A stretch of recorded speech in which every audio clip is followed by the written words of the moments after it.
kung ikaw willing ka gumastos, diba? Kung ang presyo niyan, kunyari, hanggang Pasig, sabi mong 800, Oo. eh kailangan mo na. Oo. Ito yun. Kasi pwede ka namang mag-commute. Yes, exactly. Diba? Ngayon, yung mga willing naman magbayad kasi may pangailangan, kaya Urgent, gusto lang kumbaga. na yung 800, sige, gano'n na. 800. Hayaan nyo sila, pero nila hindi. Pero kasi ginawa, hindi na, parang ano hindi naman ito pang masa eh. Oo. Diba? Iba to. Diba? Totoo naman. Like, yan ang pinakamagandang sinabi mo, sir. Ano ko eh. Magandang explanation mo. Iba ang TNBS. Yung TNBS ay ang hirap sabihin. Even though it's public transport, sir, di ba? Oo, pero hindi ito yung normal na public. Kasi pwede ka mag-taxi. Pero ang binabayaran mo dito yung convenience eh. Diba? Yung linis ng sasakyan, yung ano ng mga driver. Kasi hindi naman, ang pagkuha ng driver dito different from kuha ng driver na taxi. Dito, kaya kitang habulin pag may problema. Diba? Tama. Doon, hindi. Dito, kunyari, anak ko sumakay, kaya kong i-track sa taxi, hindi. Tama. Yun yung premium.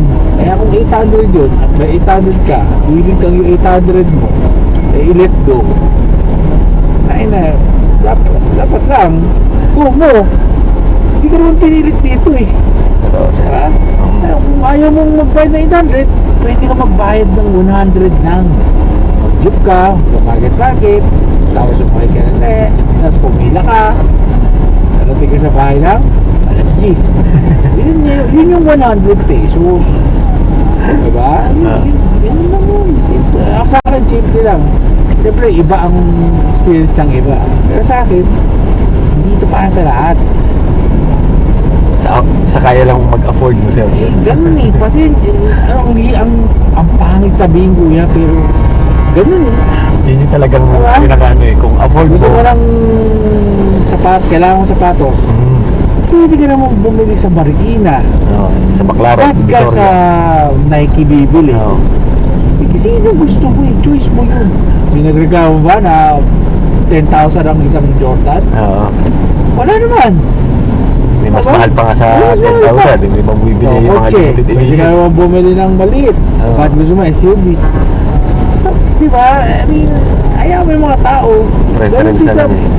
Ganun din dito. Pagkain. Pwede ka naman sa karinderya. Hindi ka magluto sa bahay. O, hindi ka fast food. O, diba? Ay, ganun lang. Simple lang ang buhay. Totoo naman, sir.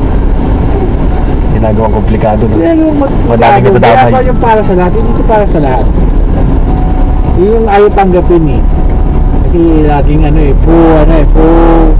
po masa. Masyadong nakikibagay sa mga lahat yun. Kaya ang problema namin yan, sir. Kaya kawawa kaming, hindi naman sa kawawa, pero yun yung pinaka-point na word na mahirap. naghuhulog boundary. Hindi, ayaw nga kayo. Kasi tignan mo, ito kuya, ito. Oo. Ako kuya, itong opisina ko, may pakotse naman yan. Oo. May driver ako, hindi lang nakapasok. Kasi ako, hindi ko kaya to. Yung tama mo? Oo. Hindi ko kaya yan. Yung ganito, araw-araw, hindi ko kaya to. Kaya ako nagpapahit ako ng driver. Diba? Eh, wala akong driver ngayon. Uwi